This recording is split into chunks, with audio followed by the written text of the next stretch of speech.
आगे बढ़ेंगे। अगली बड़ी खबर यूपी के प्रतापगढ़ से है, जहां पर चेकिंग के दौरान स्कूली बस का परमिट ना होने के चलते उसे रोक लिया गया, जिसके बाद उसको लाकर एआरटीओ कार्यालय परिसर में खड़ा कर दिया गया। इस दौरान हैरान करने वाली तस्वीर ये रही कि छोटे छोटे बच्चे और स्टाफ बस में मौजूद था। आप समझिए कि चेकिंग के नाम पर बस एआरटीओ में लाई गई, लेकिन उस दौरान बच्चे भी थे, स्टाफ भी थे और उमस वाली गर्मी में परेशान वो बस में बैठे हुए नजर आए, जिस पर बच्चों के परिजनों ने हंगामा शुरू कर दिया। पुलिस ने हंगामा करने वालों को शांत कराया। दूसरे वाहन से फिर बच्चों को घर पहुंचाया गया।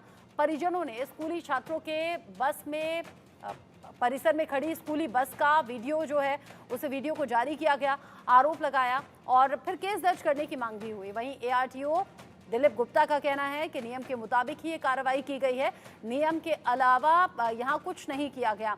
दिलीप गुप्ता को लेकर जब सवाल बहुत से हुए तो इंडिया न्यूज ने भी उनसे कुछ सवाल पूछने की कोशिश की।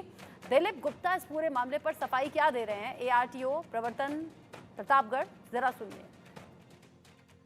प्रतापगढ़ के एआरटीओ ऑफिस में हम इस वक्त हैं, जहां एआरटीओ ऑफिस में ये बताया गया कि स्कूली बस से भरी बच्चों को एआरटीओ प्रवर्तन दिलीप गुप्ता जी द्वारा सीज कर दिया गया और उसमें बच्चे बैठे हुए थे।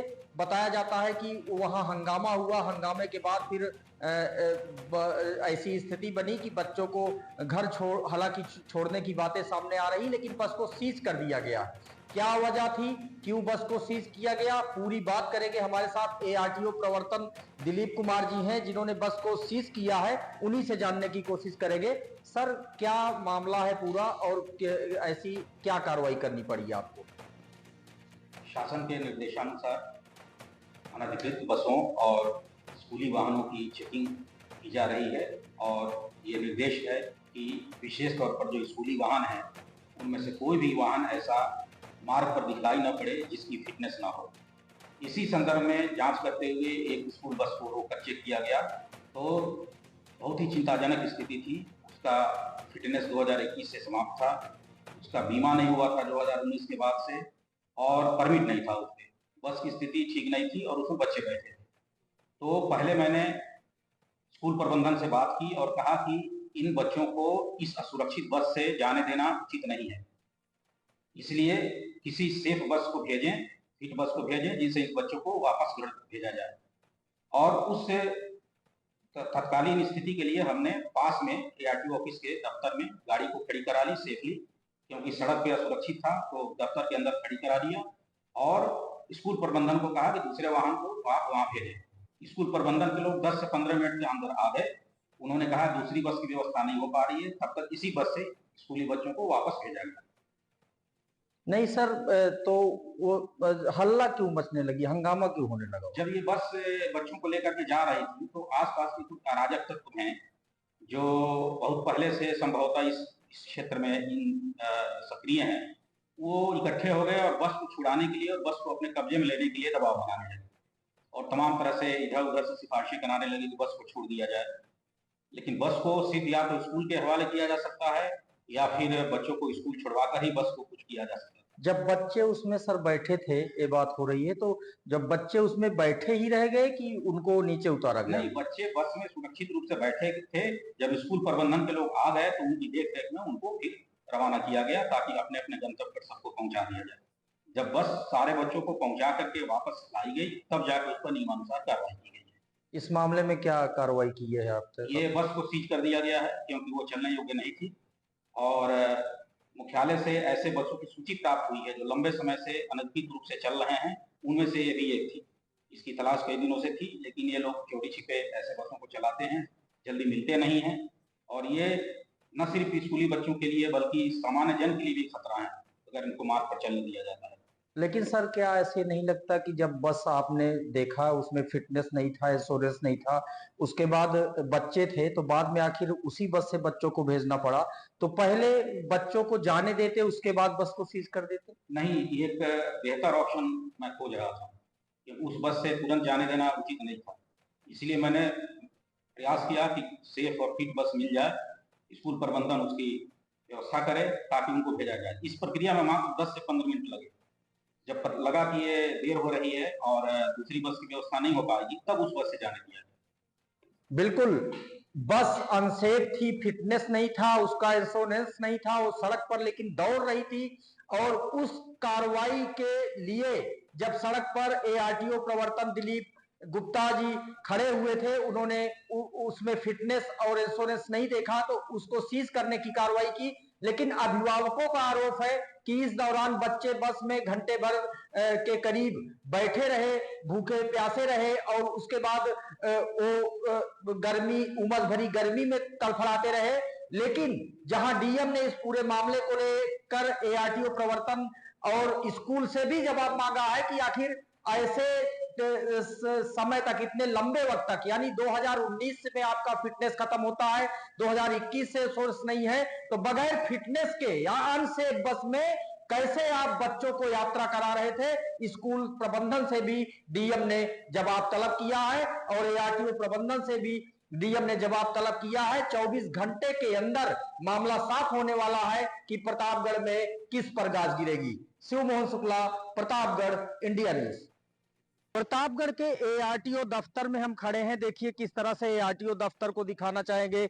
यहाँ देखिए पूरा एआरटीओ दफ्तर है और यहाँ एआरटीओ प्रवर्तन और एआरटीओ प्रशासन रहते हैं, जहां से जिले भर के एआरटीओ के संबंधित कामकाज निपटाए जाते हैं। कल एक मामले ने तूल लिया, जहां मामले ने इस कदर तूल लिया कि स्कूली बस से में जो बच्चे सवार थे उनके समेत बस को एआरटीओ दफ्तर में लाया गया और एआरटीओ दफ्तर में ला करके उसको बंद कर दिया गया। इस कैंपस में देखिए वही बस है, हम बस को दिखाना चाहेंगे। स्कूल का नाम लिखा है जेटीएस स्कूल लोहंगपुर प्रतापगढ़। ए स्कूल की बस है जिसमें बताया जा रहा है कि स्कूली बच्चे सवार थे इसमें, लेकिन जब एआरटीओ प्रवर्तन ने इसकी जांच की पूरी तो इसमें फिटनेस नहीं पाया गया, इंश्योरेंस नहीं पाया गया। इस वजह से फिटनेस ना पाते हुए यहां से तकरीबन 1 किलोमीटर दूर ककराहा मोड़ पर इसको सीज कर दिया गया, इसको वहां से लाया गया और यहां इसको सीज कर दिया गया। उसके बाद इसमें बच्चे परेशान हो गए, उनके घर फोन जाने लगे तो उनके अभिभावक आए। तकरीबन 1 घंटे तक यहां हंगामा चला और स्कूली बच्चे उमस और गर्मी में यहां परेशान रहे। लेकिन एआरटीओ प्रवर्तन दिलीप गुप्ता का कहना था कि इसमें फिटनेस नहीं है, इसमें इंश्योरेंस नहीं है, इसलिए इसको सड़क पर नहीं चलाने देना चाहते और स्कूली बच्चों को रिस्क में नहीं छोड़ने देना चाहते। लेकिन उस दौरान हंगामा हुआ, स्कूली बच्चे गर्मी में इस बस में बैठे रहे। तकरीबन 25 की संख्या से अधिक इस बस में बच्चे थे और टीचर भी थे। लेकिन बाद में जब हंगामा हुआ तो बच्चों को इसी बस से दोबारा छोड़ा गया और बाद में इस बस को सीज कर दिया गया। इस मामले में डीएम संजीव रंजन ने जहां एआरटीओ प्रवर्तन दिलीप कुमार को नोटिस देकर 24 घंटे के अंदर जवाब मांगा है, वहीं स्कूल से भी पूछताछ की गई है कि आखिर आप फिटनेस के बगैर कैसे इतने सालों से, यानी साल 2021 से साल 2019 से जो इंश्योरेंस और फिटनेस नहीं थे, कैसे चल रहे थे और किस तरह से बच्चों को आप इसमें सफर करा रहे थे। फिलहाल देखना होगा कि इस मामले में आगे क्या होता है। Shiv Mohan Shukla, Pratapgarh, India news. इस खबर को लेकर इंडिया न्यूज संवाददाता अभिषेक सिंह मेरे साथ में जुड़ गए हैं। अभिषेक, पहली बात तो ये कि अगर जरूरी मानकों का ध्यान नहीं रखा गया था, मेंटेनेंस नहीं हो रहा था, नियमों को ताक पर रखकर ये गाड़ी चल रही थी, तो क्यों अब तक चल रही थी? फिर दूसरा सवाल ये जो तस्वीरों में साफ साफ नजर आ रहा है कि आप गाड़ी के चेकिंग के नाम पर सीधा बच्चों और स्टाफ के साथ में गाड़ी को ले जाते हैं, ये भला कहाँ का तरीका हुआ? बच्चों को परेशान किया, अभिभावकों को परेशान किया, स्टाफ को परेशान किया, अब कैसे दी जा रही है सफाई?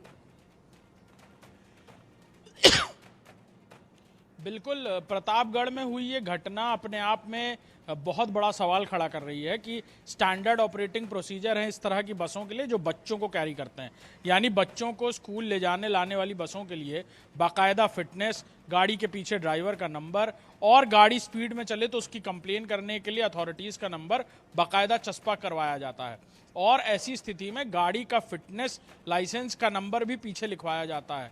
लेकिन ऐसी स्थितियों के बाद भी यहाँ पर बस मिली, लेकिन उसके ऊपर जो कार्रवाई हुई, यानी उस वक्त जब बस में बच्चे मौजूद थे या तो आरटीओ को उस वक्त बस के लिए कोई अल्टरनेटिव इंतज़ाम करना था वहीं पर ही सड़क पर, और फिर इतनी भीषण गर्मी और उमस के दौरान उन बच्चों को आरटीओ ऑफिस में घंटों तक उस बस में ही खड़ा बिठाया रखा और फिर कार्रवाई के नाम पर जब प्रबंधन वहां पहुंचा तो उनसे कहा गया कि आप 19 का लाइसेंस था, 21 तक रिन्यू हुआ, 24 चल रहा है।